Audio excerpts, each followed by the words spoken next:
Mark Charles, a Navajo, offers a unique perspective on America's complicated past. See, we would rather believe that the United States of America is racist and sexist and white supremacist in spite of our foundations. But the truth is we are white supremacist, racist, and sexist as a nation because of our foundations, and we don't know what to do with that.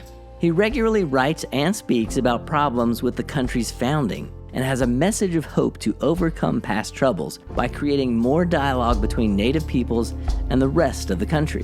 As a 2020 U.S. presidential candidate, his campaign slogan to make "We the people" mean all the people really says it all. Tell me about this empty chair concept. Is that a way to talk about this?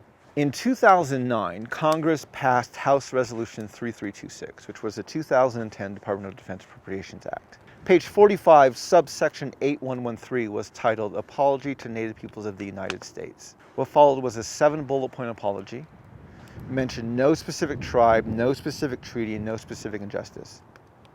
Said you had some nice land, our citizens didn't take it very politely. Let's now call it all of our land and we'll steward it together.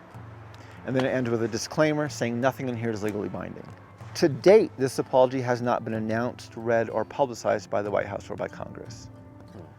I learned about this apology by accident, and in 2012, I hosted a public reading of it in front of the Capitol building in Washington, D.C. I invited government officials, congressmen, I invited President Obama, Governor Brownback, who was Senator Brownback, who wrote the apology and initiated it into the bill.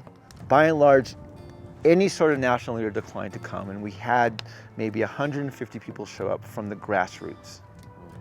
Our nation clearly did not want to talk about this. Our leaders did not want to come and own this apology that they had written and publicized and then buried. And I was wrestling with, how do we begin this dialogue then? And I had this vision of gathering our nation in a very public space and allowing our Native peoples to share our stories. Canada had just had their Truth and Reconciliation Commission, which I attended. They literally opened up the gate, the door, for boarding school survivors or their descendants to come and share their story. There were commissioners there were members of the government there were members of the church there, and they could say nothing.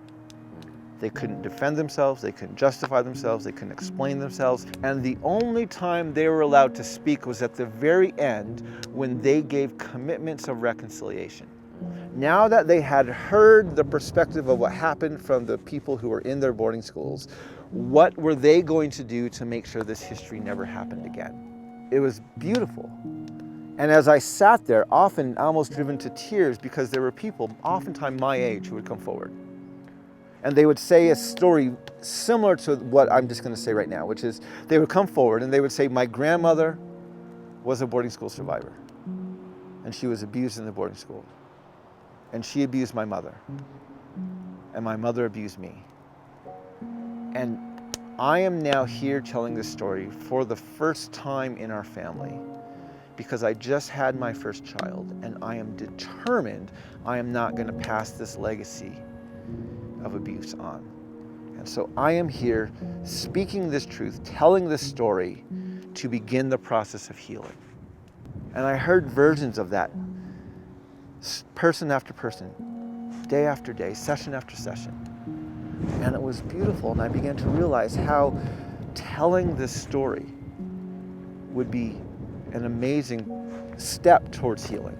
But I also knew our government wasn't ready to acknowledge it.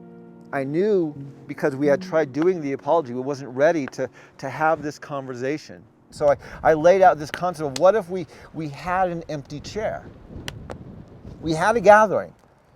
We had people ready to come and share their story and talk about their story, but we had an empty chair for our president, for our Congress members, for our political leaders, for our faith leaders. Yeah. Not to speak, not to lead, not to justify, not to explain, but to listen and to own. We can't really progress, we can't really heal without looking truthfully at our past. No, we can't. And you had mentioned a particular tribe that looks generations behind and forward. Yeah. This notion of the 7 generations, Yeah. where you look 7 generations behind and you look 7 generations ahead.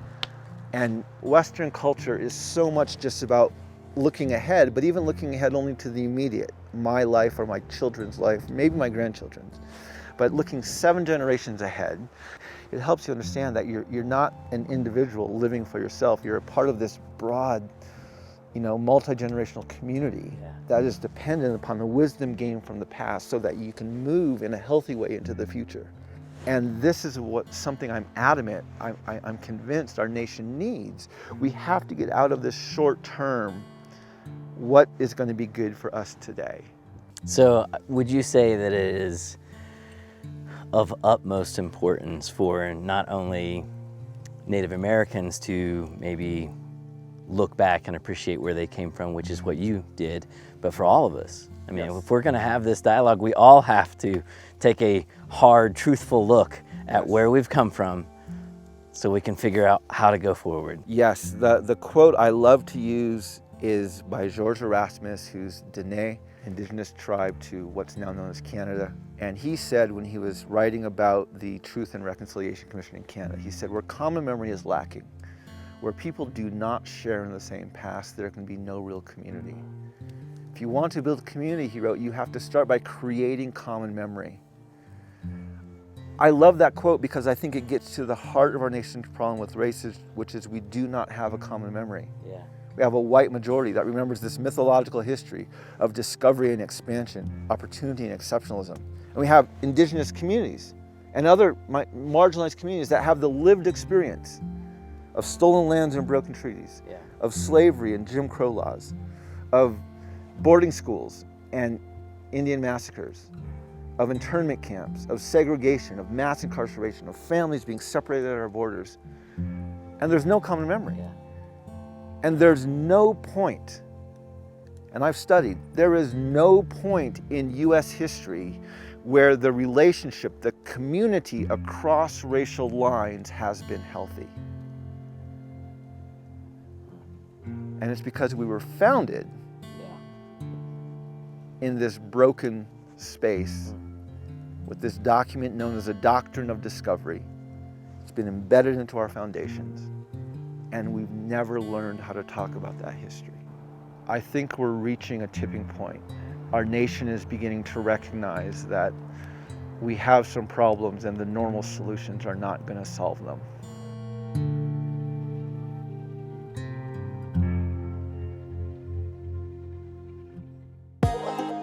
This video is inspired by our PBS series, Reconnecting Roots. Visit reconnectingroots.com to watch the full episodes or to check out our music and podcast. Give us a thumbs up and subscribe so we can keep making more. Thanks for watching.